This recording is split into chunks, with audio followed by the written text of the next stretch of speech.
സർവത്ര ഗോവിന്ദനാമസങ്കീർത്തനം ഗോവിന്ദ ഗോവിന്ദ. നമസ്കാരം. ശ്രീമദ് ഭാഗവതം ഏകാദശ സ്കന്ധം നിമി നവയോഗി സംവാദം തുടർന്ന് വർണ്ണിക്കുമ്പോൾ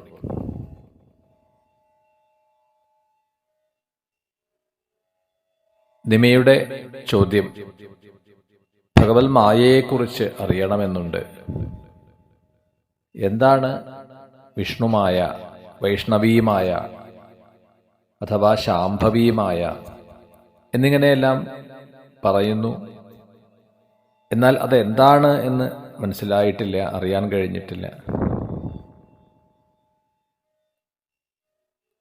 ഇപ്പോൾ നവയോഗികളിൽ മൂന്നാമത്തെ യോഗീശ്വരൻ ആണ് അന്തരീക്ഷൻ. ആ അന്തരീക്ഷൻ മറുപടി പറയുകയാണ്: ഏഭിർഭൂതാനി ഭൂതാത്മാ മഹാഭൂതേർ മഹാഭുജ സർജോ ഉച്ചാവജാനാദ്യ സ്വമാത്രാത്മാ പ്രസിദ്ധയെ.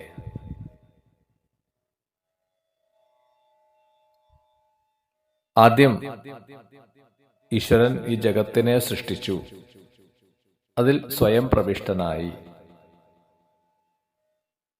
അനേക പ്രകാരത്തിൽ ഈ ജഗത്തിൽ അനുപ്രവേശിച്ചു.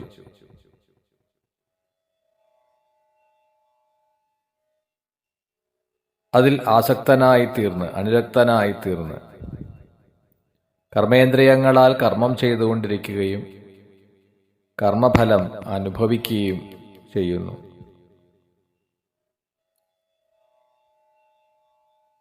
സ്വാഭാവികമാകുമ്പോൾ സ്വരൂപവിശേഷമുണ്ടാവുന്നു. കർമ്മേന്ദ്രിയങ്ങളും ജ്ഞാനേന്ദ്രിയങ്ങളും ഇതെല്ലാം ഉത്ഭവിക്കുന്നത് അഥവാ അവയുടെ ഉദ്ഭവസ്ഥാനം ഈശ്വര ശക്തിസ്വരൂപമായിട്ടുള്ള മായയാണ്. ഇന്ദ്രിയങ്ങളിൽ ആത്മാവിനെ അധ്യസിക്കുന്നു, കർമ്മങ്ങൾ ചെയ്ത് ബന്ധത്തിൽ പെട്ടുപോകുന്നു. ഇങ്ങനെ കർമ്മഗതി പ്രാപിക്കുന്നു, വീണ്ടും ജന്മമെടുക്കുന്നു. ഈ പ്രപഞ്ചം മുഴുവൻ ഇപ്രകാരമാണ് പ്രവർത്തിക്കുന്നത്. എപ്പോഴാണോ പ്രളയസമയം ആഗതമാവുക, അപ്പോൾ സംഘർഷണമുഖത്തു നിന്നും പുറപ്പെടുന്ന അഗ്നി അതിൽ ഈ ജഗത്ത് മുഴുവൻ സമാപിക്കുകയും ചെയ്യുന്നു. വായുന ഹൃദഗന്ധാഭൂ സല്ലത്വായ കൽപ്പതേ സലിലം തദ് ഹൃദരസം ജ്യോതിഷ്ഠവായോപകൽപ്പതേ. അതിശക്തമായിട്ട് വായു ചലിക്കുമ്പോൾ പൂക്കളുടെ സുഗന്ധം നഷ്ടപ്പെടുന്നത് പോലെ ഭൂമിയുടെ ഗന്ധം ആ ചണ്ഡമാരുതനിൽ അതിശക്തിയായിട്ടുള്ള വായുവിൽ സമാപിക്കുന്നു. ഗന്ധം ഉള്ളിടത്തോളം മാത്രമേ ഭൂമിയുള്ളൂ, പൃഥ്വിയുള്ളൂ. ഗന്ധം ഇല്ലാതെയാകുന്നതോടുകൂടി ഈ പൃഥ്വിയും ലയിക്കുന്നു. എവിടെയാണ് പൃഥ്വി ലയിക്കുക? ജലത്തിൽ ലയിക്കുന്നു. അതിനുശേഷം ജലത്തിൻ്റെ രസം വായുവിൻ്റെ പ്രവൃത്തി കൊണ്ട് ജ്യോതിർരൂപമായി തീരും. തമസിനാൽ അഗ്നി വായുവിൽ തന്നെ ലയിക്കുന്നു. സ്പർശമില്ലാതാകുന്ന വായു ആകാശത്തിൽ ലയിക്കുന്നു. ശബ്ദം നഷ്ടമാകുന്ന ആകാശം താമസാഹങ്കാരത്തിൽ ലയിക്കുന്നു. തന്മാത്രകളെല്ലാം അഹംതത്വത്തിൽ വിലീനമാകുന്നു. ഇതാണ് മായ. മായ എന്നാൽ സ്ത്രീയല്ല. അങ്ങനെ ഒരു സ്ത്രീ രൂപം, സ്ത്രീ കഥാപാത്രമില്ല. ഈശ്വര സൃഷ്ടി, സ്ഥിതി, സംഹാരം ഇതെല്ലാം മായയാണ്. ഇതിൽ വാസ്തവികതയില്ല. മൺപാത്രത്തിൽ, മൺകുടത്തിൽ, അതിൽ മണ്ണാണ് സത്യമായിട്ടുള്ളത്.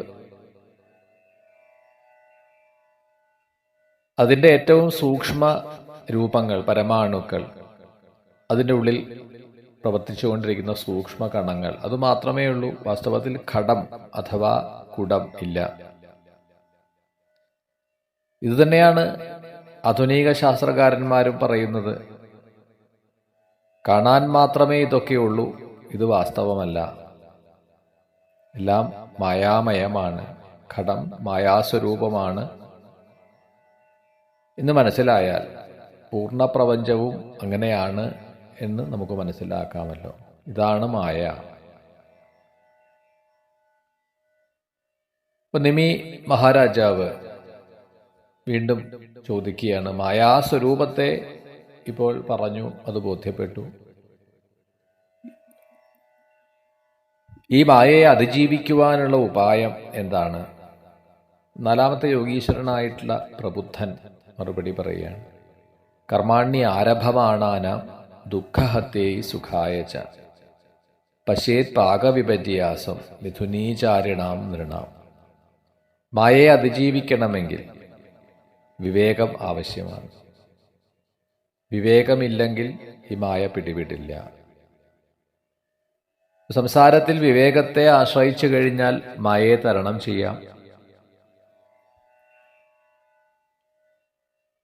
മനുഷ്യൻ അവരുടെ ദുഃഖത്തെ ദൂരീകരിക്കാനാണ് പ്രയത്നിക്കുന്നത്. എന്നേക്കും സുഖം ലഭിക്കണം എന്നതാണ് എല്ലാവരുടെയും ആഗ്രഹം. സുഖസൗകര്യങ്ങൾ അധികം വേണം, ക്ലേശമുണ്ടാവരുത്, വെള്ളം സുലഭമായി ലഭിക്കണം, സാധനങ്ങൾ വാങ്ങാനുള്ള സൗകര്യം അങ്ങാടി അടുത്ത് തന്നെ ഉണ്ടാവണം. ഇതൊക്കെ ഭൗതിക ജീവിതത്തിൽ നമ്മൾ എല്ലാ സുഖസൗകര്യങ്ങളും അടുത്തു തന്നെ വേണം എന്ന് സാമാന്യന എല്ലാവരുടെയും ആഗ്രഹമാണ്. എന്നാൽ പലപ്പോഴും എത്ര പ്രയത്നിച്ചാലും സുഖം വർദ്ധിപ്പിക്കുവാനും ദുഃഖത്തെ കുറയ്ക്കുവാനും സാധിക്കുന്നില്ല. തൻ്റെ ഗൃഹത്തിൽ, അവനവൻ്റെ ഗൃഹത്തിൽ വലിയ സൗകര്യങ്ങൾ അനുഭവിക്കുന്ന ഒരുവൻ മറ്റൊരിടത്ത് പോകുമ്പോൾ അവിടെ സൗകര്യങ്ങൾ ഇല്ല എന്ന് തോന്നും. അതുകൊണ്ട് തന്നെ ക്ലേശം അനുഭവിക്കുന്നു. എന്നാൽ ഈ സൗകര്യങ്ങൾ തീരെ ഇല്ലാത്തിടത്ത് സ്ഥിരമായി അവിടെ വസിക്കുന്നവർക്ക് ഒരുപക്ഷെ അവർ വളരെ ആനന്ദത്തോടുകൂടി ജീവിക്കുന്നത് കാണാം.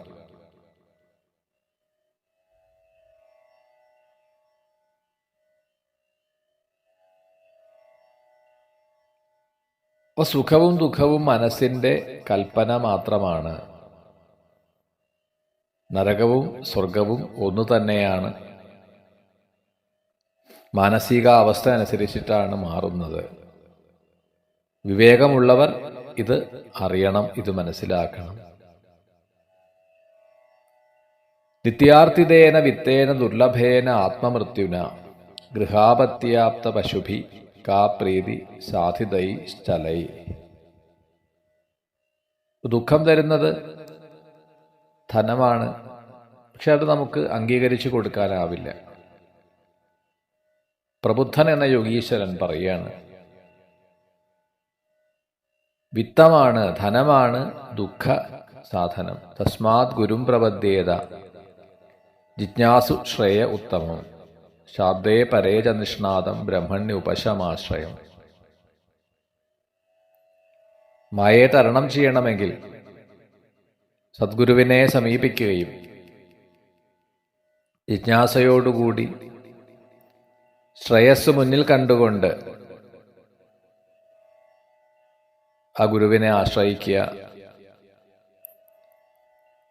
വേദ ഉപനിഷത്തുകളിലെല്ലാം നിഷ്ണാതനായിരിക്കണം ഗുരു. നിഷ്ണാതൻ എന്നാൽ സ്നാനം ചെയ്തവൻ.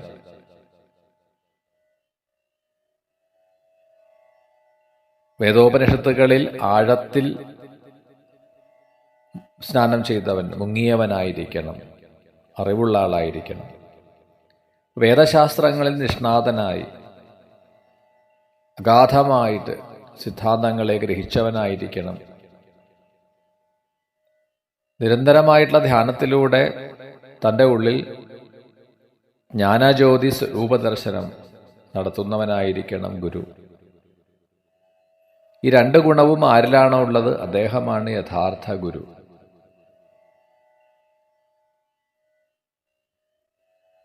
ജ്ഞാനഗംഗയിൽ മുങ്ങിക്കുളിച്ച ആളായിരിക്കണം.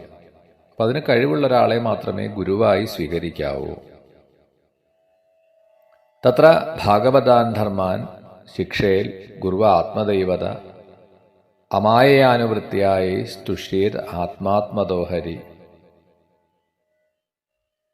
ഗുരുവിൻ്റെ സമീപത്തു നിന്നും ഭാഗവതത്തെ ശ്രവണം ചെയ്ത് ശിക്ഷണം പ്രാപിക്കുക. ഗുരു, ആത്മാവ്, ദേവത, ഇത് മൂന്നും ഒന്നായി കരുതണം.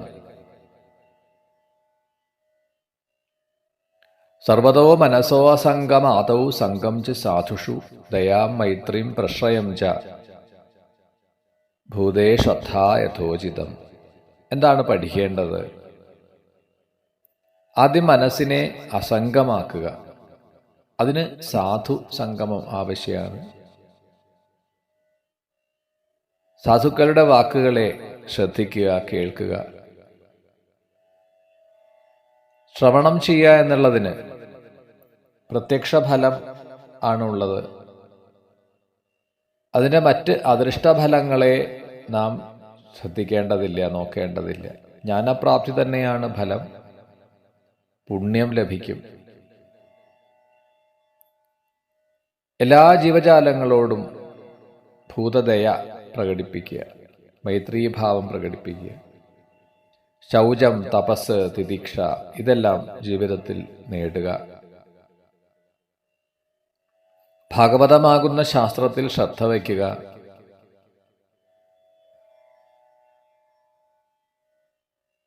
മറ്റൊന്നും ചിന്തിക്കേണ്ടതില്ല.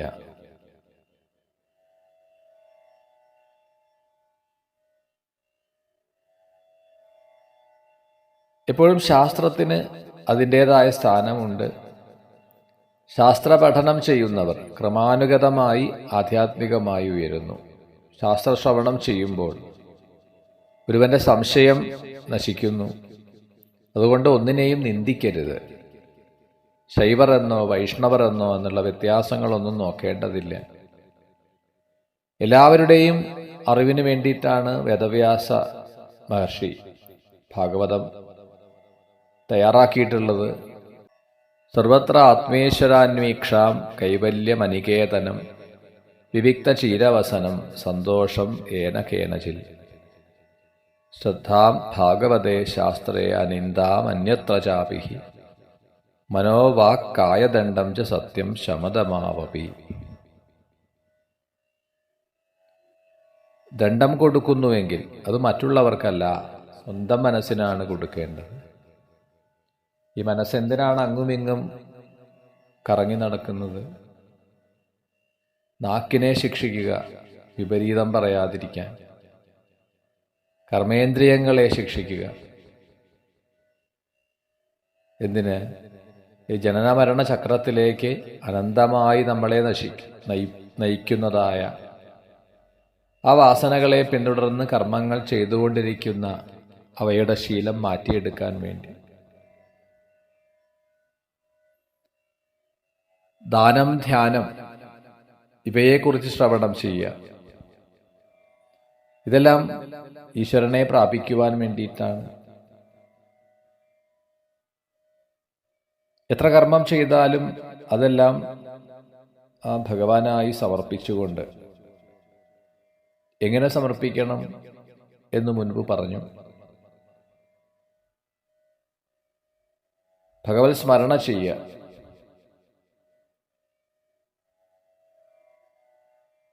ഏറ്റവും ആദ്യമായി ഭക്തി ആണ്. ആ ഭക്തിയിൽ നിന്ന് ഭക്തി ഉളവാകുന്നു. സാധന ഭക്തിയിൽ നിന്ന് പ്രേമലക്ഷണയായിട്ടുള്ള ഭക്തി ഉളവാകുന്നു. ഭക്തിയുടെ സാധനവും സാധ്യവും അത് ശ്രവണം തന്നെയാണ്. നാരായണാഭിധാനസ്യ ബ്രഹ്മണ പരമാത്മന നിഷ്ഠാമർഹതനോ വക്തും യൂയം ഹി ബ്രഹ്മവിത്തമ. ഭഗവാന്റെ നിഷ്ഠ, സ്വരൂപസ്ഥിതി, അതെന്താണ് എന്ന് നിമി മഹാരാജാവ് ചോദിക്കവേ അഞ്ചാമത്തെ യോഗീശ്വരനായിട്ടുള്ള പിപ്പലായനൻ മറുപടി പറഞ്ഞു. സ്ഥിത്യുദ്ഭവ പ്രളയഹേതുരഹേതുരസ്യ യൽ സ്വപ്നജാഗര സുഷുപ്തിഷു സദ്ബഹിശ്ച ദേഹേന്ദ്രിയാസു ഹൃദയാനി ചരന്തിയേന സഞ്ജീവിതാനി തദവേഹി പരം നരേന്ദ്ര. ആരിലാണോ ഈ പ്രപഞ്ചം സ്ഥിതി ചെയ്യുന്നത്, ആരിൽ നിന്നാണോ ഇത് ഉത്ഭവിച്ചത്, ഇത് വിലയം പ്രാപിക്കുന്നത് ആരിലാണോ അതാണ് ഈശ്വരൻ അഥവാ ഭഗവാൻ. ഇന്ദ്രിയങ്ങളെ ജീവിപ്പിക്കുന്നത്, തന്റെ ശക്തിയാൽ കണ്ണുകളെ കാണാൻ യോഗ്യമുള്ളതാക്കി തീർക്കുന്നു. കേൾക്കുവാനും ആ കേട്ടത് മനസ്സിലാക്കുവാനും കഴിയുന്നത് ഒന്നും തന്നെ നമ്മളുടെ സ്വന്തം പ്രഭാവം കൊണ്ടല്ല, ആ പരമാത്മ ശക്തി കൊണ്ട് മാത്രമാണ്. കാണുന്നതും കേൾക്കുന്നതും സുഗന്ധത്തെ അറിയുന്നതും സ്വാദിനെ അറിയുന്നതും രുചി അറിയുന്നതും എല്ലാം ഇതിൻ്റെ എല്ലാറ്റിൻ്റെയും സ്രോതസ് ഈശ്വരൻ തന്നെയാണ്, പരമാത്മാവ് തന്നെയാണ്. അപ്പം എല്ലാറ്റിൻ്റെയും മൂലസ്വരൂപം പരമാത്മാവാണ്. വ്യാപകമായിട്ടുള്ള ആ പരമാത്മാവിനെ ഒരുവൻ അവൻ്റെ ആ മനസ്സിലേക്ക് കൊണ്ടുവരിക, അത് എപ്രകാരമാണ് എന്ന ഒരു സംശയം ഉദിക്കാം. ആത്മാവ് സ്വയം പ്രകാശമാണ്. അതിൽ മായാരൂപത്തിൽ മാലിന്യം മൂടുകയും ആ മാലിന്യം നീങ്ങി പോകുന്നതുവരെ, അതിനെ നീക്കിക്കളയുന്നതുവരെ പരിശ്രമിക്കണം. നേതി നേതി എന്ന് നിഷേധിച്ച് സമസ്ത ജഗത്തിൻ്റെയും നിഷേധം സാധിക്കുമ്പോൾ ഈ ആത്മാവ് സ്വയം പ്രകാശമാനമായി തീരും. ഇപ്പൊ ജഗത്ത് നമ്മളുടെ ചുറ്റിലും ഭ്രമണം ചെയ്യുകയാണ്. എൻ്റെ ഗൃഹം, എൻ്റെ ധനം, എൻ്റെ ഭൂമി, എൻ്റെ ബന്ധുക്കൾ. ഇവിടെ നമുക്ക് ആ പരമാത്മാവിൻ്റെ സങ്കല്പം പോലും സാധ്യമാകുന്നില്ല. ഇതിനെയെല്ലാം വേണ്ട എന്ന് വെച്ച് നിർവികൽപാവസ്ഥയെ പ്രാപിച്ചാൽ ഉള്ളിൽ നിന്ന് പരമാത്മാവ് പ്രകാശിക്കും. കുറച്ചു നേരമെങ്കിലും, ഒരു നിമിഷമോ അരനിമിഷമോ ആയാലും അങ്ങനെ നിർവികൽപാവസ്ഥയെ പ്രാപിച്ചാൽ മാത്രമേ ആ പരമാത്മ ദർശനം സാധ്യമാവൂ. അങ്ങനെയല്ലാതെ ആ പരമാത്മ ദർശനം സാധ്യമാവില്ല. ചിന്തിക്കാൻ കഴിയില്ല, അനുഭവിക്കാനേ കഴിയൂ. അത് ഇന്ദ്രിയാനുഭവം അല്ലതാനും. എല്ലാം നിഷേധിച്ചു കഴിയുമ്പോൾ ആത്മാവ് സ്വയം പ്രകാശിക്കുന്നു. ഇതാണ് മായയെ തരണം ചെയ്യാനുള്ള മാർഗം.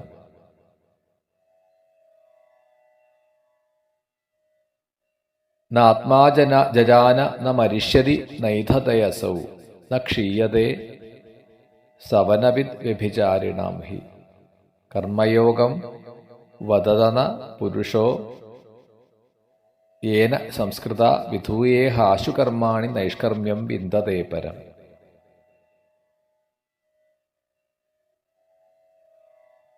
അടുത്തത് പിപ്പലായൻ എന്ന യോഗീശ്വരൻ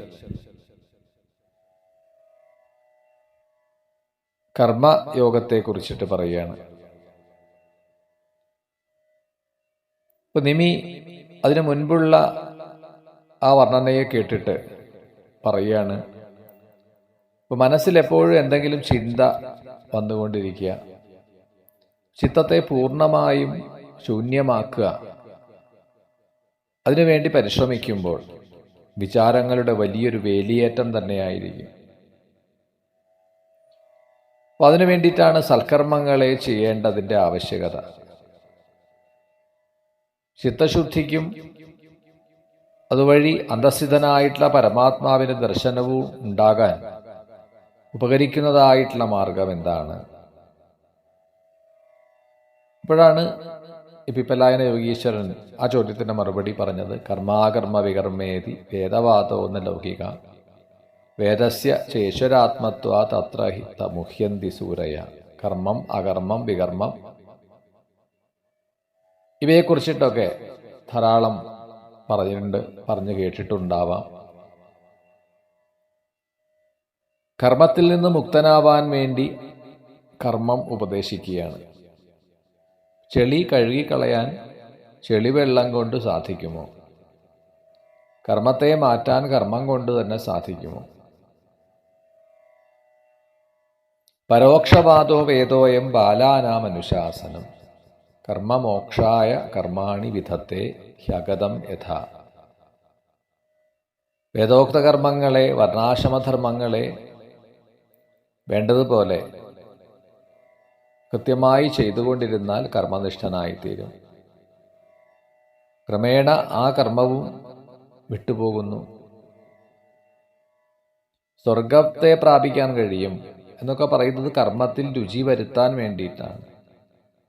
ഇവ രോചകമാണ്, കിട്ടുമെന്നത് സത്യമാണ്.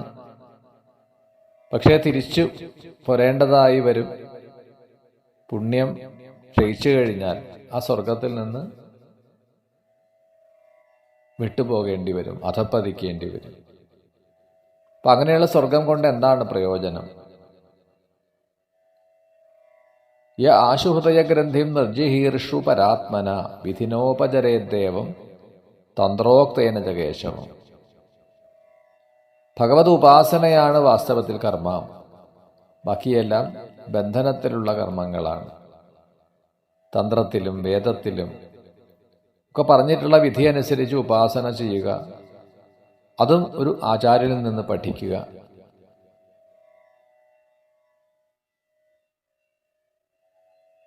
ഒരു ആചാര്യ നിർദ്ദേശം അനുസരിച്ചിട്ട് മാത്രമേ പുസ്തകങ്ങളെ ആശ്രയിക്കാൻ പാടുള്ളൂ.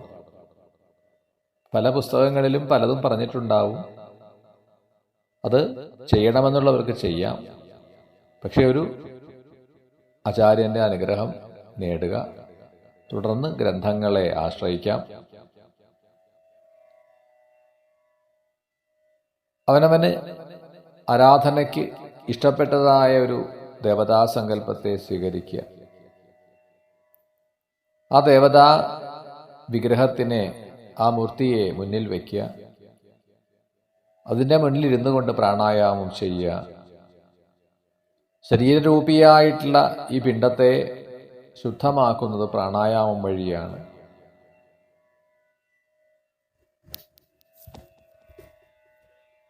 തുടർന്ന് ആ പൂജയെ ചെയ്യാം. എപ്പോഴും നമ്മൾ എവിടെ ഇരുന്നു കൊണ്ട് പൂജ ചെയ്യുന്നു എന്നതിന് പ്രാധാന്യമുണ്ട്.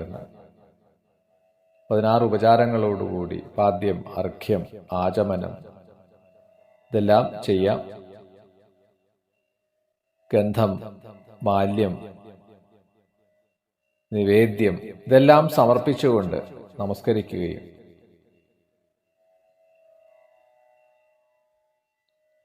ഇങ്ങനെ മൂർത്തി ഉപാസന, പൂജാവിധി അതിനെക്കുറിച്ചിട്ടും പറഞ്ഞു.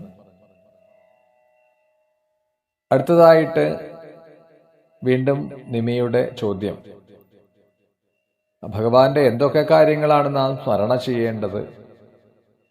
അതിന് മറുപടിയായിട്ട് ദ്രുമിളൻ എന്ന യോഗീശ്വരൻ ആരംഭിക്കുകയാണ്. ആ ഭഗവത് ഗുണഗണങ്ങൾ എത്ര വർണ്ണിച്ചാലും തീരുന്നതല്ല.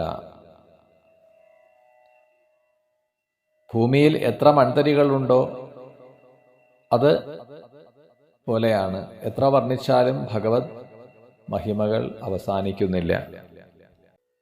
നിമിയുടെ അടുത്ത ചോദ്യം നവയോഗികളോടായിട്ട് മൂർത്തിയുപാസനയെക്കുറിച്ച് പറഞ്ഞു.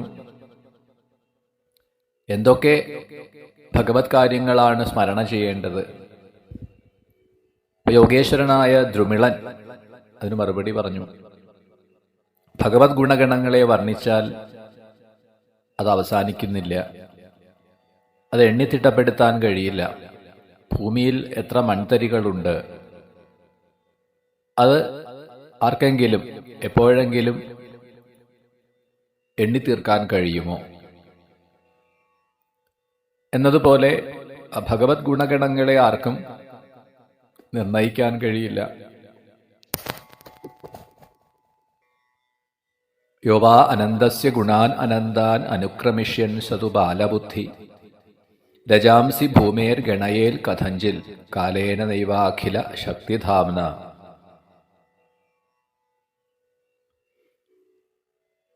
ത്രിമൂർത്തി രൂപേണ ആ പരമാത്മാവിന് ആദ്യം 3 രൂപങ്ങളുണ്ടായി.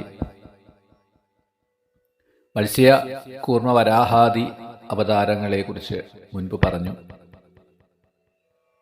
ഇതിലേതെങ്കിലും ഒരു രൂപത്തെ ഒരുവൻ തൻ്റെ ഉപാസനയ്ക്കായി ഉപാസനാമൂർത്തിയായി സ്വീകരിക്കുക. തീർച്ചയായും ക്രമേണ ആ ഉപാസന വഴി തത്വജ്ഞാനമുണ്ടാവും. ഒരിക്കലും ഞാൻ തത്വജ്ഞാനിയായി കഴിഞ്ഞു എന്ന് കരുതി ഉപാസന നിർത്തിവെക്കരുത്, പൂജാതി കാര്യങ്ങളെ ഉപേക്ഷിക്കരുത്.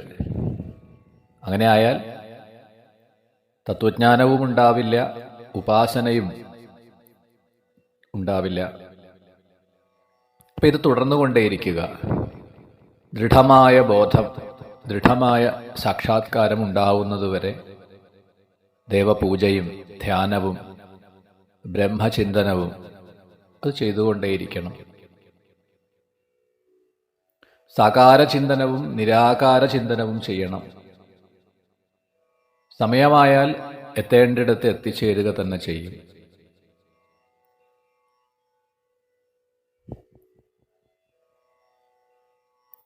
ഭഗവന്തം ഹരിംപ്രായോ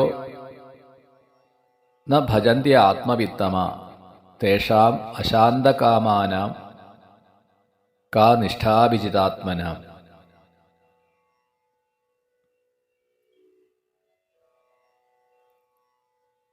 ആത്മജ്ഞന്മാർ എന്ന് പറയുന്നവർ ധാരാളമുണ്ട്. ഞങ്ങൾക്കെല്ലാം അറിയാം, പാണ്ഡിത്യമുണ്ട് എന്ന് കരുതുന്നവർ. അവർ ഉപാസനകളൊന്നും ചെയ്യുന്നില്ല.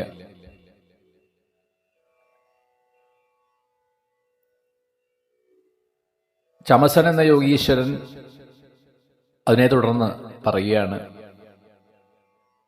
മുഖബാഹൂരുപാദേഭ്യ പുരുഷസ്യ ആശ്രമൈഃ സഹ ചത്വാരോ ജജ്ഞിരേവർണാഃ ഗുണൈർ വിപ്രാദയ പൃഥക് യേഷാം പുരുഷം സാക്ഷാത് ആത്മപ്രഭവമീശ്വരം ന ഭജന്തി അവജാനന്തി സ്ഥാനാത് ഭ്രഷ്ടാ പതന്ത്യഥ.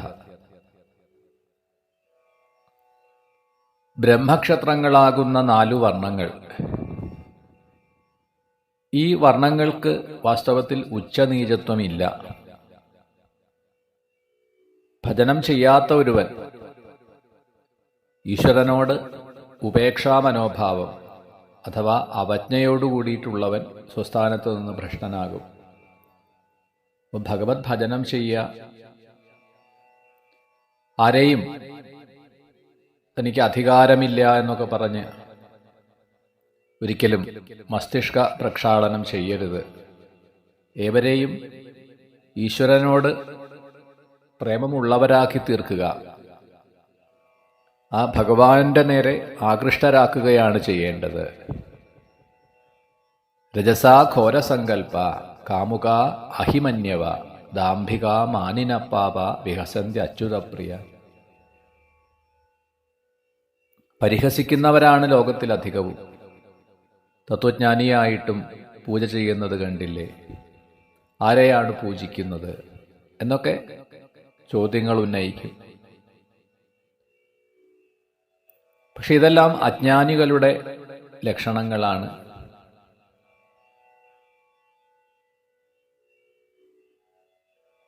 ശ്രിയാ വിഭൂത്യാഭിജനേന വിദ്യയാ ത്യാഗേന രൂപേണ ബലേന കർമ്മണ.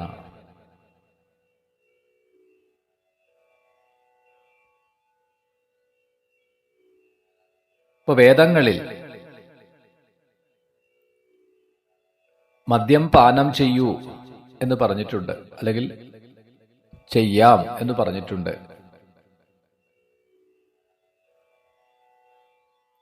പക്ഷെ അതിൻ്റെ വാച്യാർത്ഥത്തിൽ എടുക്കുന്നവർ വാസ്തവത്തിൽ അജ്ഞാനികളാണ്, അല്ലെങ്കിൽ അജ്ഞാനത്തെ ജ്ഞാനമെന്ന് ധരിച്ചവരാണ്. അവരാണ് ആത്മഘാതികൾ. വാസ്തവത്തിൽ അത്തരത്തിലുള്ള സൂചനകൾ അവ ഏറ്റവും താഴേത്തട്ടിലുള്ളവർക്ക് അവരിൽ പ്രകൃത്യാവുള്ള ചില വാസനകളെ തീർക്കുവാൻ വേണ്ടി, ആ വാസനാബലത്തെ ജയിക്കുവാൻ വേണ്ടി പറഞ്ഞതു മാത്രമാണ്. അല്ലാതെ മദ്യം പാനം ചെയ്തു കൊള്ളണമെന്നോ മാംസ ഭക്ഷണം കഴിക്കണമെന്നോ ഒന്നും അതിനർത്ഥമില്ല.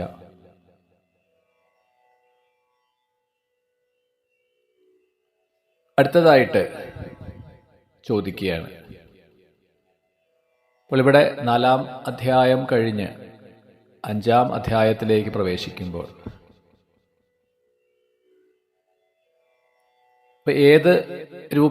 ഏതേത് രൂപങ്ങളിലാണ് ഭഗവത് അവതാരം ഉണ്ടായിട്ടുള്ളത്, ഏത് രൂപത്തെ ധ്യാനിക്കണം, ചിത്തശുദ്ധി കൈവരുത്തണം എന്നൊക്കെ നിമി മഹാരാജാവ് ചോദിക്കവേ ഈ യോഗീശ്വരന്മാരിൽ 9-ാമത്തെ ആളായിട്ടുള്ള കരഭാജനൻ പറയുകയാണ്. കൃതേ ശുക്ല ചതുർബാഹുർ ജഡിലോ വൽക്കലാംബര. ഇപ്പൊ കൃതയുഗത്തിൽ ധാരാളം തപശ്ചര്യ ചെയ്യുന്നു. ത്രേതായുഗത്തിൽ കൃതയുഗത്തിൽ ശുക്ലാംബരധരനാണ്, ത്രേതായുഗത്തിൽ രക്തവർണ്ണത്തിലാണ് ആ ഭഗവത് അവതാരം ഉണ്ടായിട്ടുള്ളത്. ത്രേതായുഗത്തിൽ യജ്ഞം ചെയ്യുന്നു. ദ്വാപരയുഗത്തിൽ ശ്യാമവർണ്ണത്തിൽ ശ്യാമസുന്ദരനായിട്ടാണ് പീത വസ്ത്രം ധരിച്ച് ശംഖചക്രാദി ആയുധങ്ങളെ ധരിച്ചുകൊണ്ട് വേദം കൊണ്ടും തന്ത്രം കൊണ്ടുമൊക്കെ ദ്വാപരയുഗത്തിൽ ഭഗവത് പൂജയെ ചെയ്തു വന്നു. കലികാലത്തിലാവട്ടെ പലതരത്തിലുള്ള തന്ത്ര പദ്ധതികളുണ്ട്. ആദിശങ്കരാചാര്യ സ്ഥാപിച്ച തന്ത്രവിധികൾ അത് ഇപ്പോഴും തുടർന്നു വരുന്നതായി കാണാം. അതിൽ വേദമന്ത്രങ്ങളെയും സ്വീകരിച്ചിട്ടുണ്ട്. വേദവും തന്ത്രവും ചേർന്ന വിധികളാണ് ഇപ്പോൾ പ്രായോഗിക തലത്തിലുള്ളത്. അവയ്ക്ക് നിശ്ചിതമായൊരു ക്രമമുണ്ട്. തന്ത്രമെന്നാൽ മാന്ത്രികം എന്നൊരിക്കലും ധരിക്കാൻ പാടില്ല. കൃത്യമായ വിധി കൊണ്ട് പൂജ ചെയ്യുക. യജ്ഞൈ സങ്കീർത്തനപ്രായർ യജന്തിഹി സുമേധസ. കലിയുഗത്തിൽ വാസ്തവത്തിൽ ഏറ്റവും പ്രധാനപ്പെട്ടതായ യജ്ഞം അത് നാമസങ്കീർത്തനമാണ്. ധേയം സദാ പരിഭവഘ്നം അഭീഷ്ടദോഹം തീർത്ഥാസ്പദം ശിവവിരിഞ്ചിനുതം ശരണ്യം ഭൃത്യാർത്തിഹം പ്രണതപാല ഭവാബ്ധിപോദം വന്ദേ മഹാപുരുഷത്തെ ചരണാരവിന്ദം. കലിയുഗത്തിൽ കീർത്തനം ചെയ്യുന്നു, പ്രാർത്ഥിക്കുന്നു. ജനങ്ങൾ സങ്കീർത്തനം വഴി പരമശുദ്ധരായിത്തീരുന്നു. കലിയെ ശ്രേഷ്ഠമായി കരുതണം. അതിന് കാരണം കീർത്തനത്തിനായിട്ട് ഈ കാലം ഉത്തമമാണ് എന്നുള്ളത്. കലിയുഗത്തിൽ നാമസങ്കീർത്തനം കൊണ്ട്, നാമജപം കൊണ്ട് ഫലം ലഭിക്കുന്നു. തപസ്സു ചെയ്യേണ്ടതില്ല. ഏത് രീതിയിലാണെങ്കിലും ഏതവസ്ഥയിലാണെങ്കിലും ആ നാമസങ്കീർത്തനം ചെയ്താൽ അതിന് ഫലമുണ്ട്. നഹ്യതപരമോ ലാഭോ ദേഹിനാം ഭ്രാമ്യതാമിഹ യതോ വിന്ദേത പരമാം ശാന്തിം നശ്യതി സംശ്രുതി.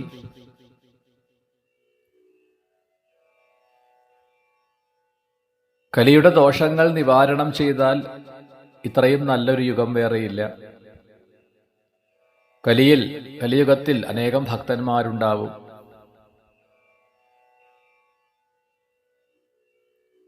ഏറ്റവും വലിയ വേദാന്തിയായിരുന്ന ശ്രീശങ്കരാചാര്യർ പോലും ക്ഷേത്ര ആരാധനകളെ വേണ്ട എന്ന് പറഞ്ഞിട്ടില്ല. അദ്ദേഹവും നാമസങ്കീർത്തനത്തെ ചെയ്തിട്ടുണ്ട്. ഓരോ ദേവതകൾക്ക് മുന്നിലും അതാത് ദേവതാസ്തുതികളെ ചെയ്തിട്ടുണ്ട്, രചിച്ചിട്ടുണ്ട്, പ്രാർത്ഥിച്ചിട്ടുണ്ട്.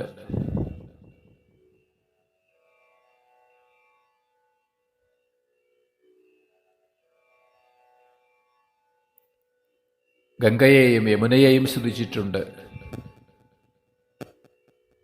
ഇപ്പൊ കലിയുഗത്തിൽ ധാരാളം ഭക്തന്മാരും ആ ഭക്തന്മാർ ചെയ്തിട്ടുള്ള സ്തോത്രങ്ങളും പ്രസിദ്ധമാണ്.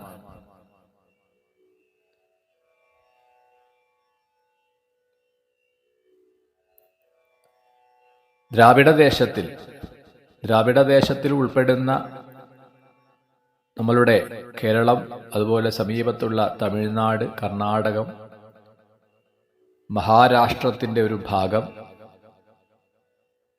ഇവിടങ്ങളിലായി വളരെയധികം ഭക്തന്മാർ താമ്രപർണി, കൃതമാല, പയസ്വിനി, കാവേരി തുടങ്ങിയിട്ടുള്ള നദികളും ആ നദീതീര പ്രദേശങ്ങളിലൊക്കെ എത്രയോ ഭക്തന്മാർ അവതരിച്ചിട്ടുണ്ട്. ഇപ്പോഴും ശ്രദ്ധാഭക്തി സമന്വിതരായിട്ട് അവിടെയെല്ലാം ഭജനം ചെയ്യുന്നവരെ കാണാം. പണ്ഡിതനാണ് എങ്കിലും, പാമരനാണ് എങ്കിലും, ദരിദ്രനാണ് എങ്കിലും, ധനികനാണ് എങ്കിലും ദണ്ഡ നമസ്കാരം ചെയ്യുന്നത് കാണാം. ഇത്തരത്തിൽ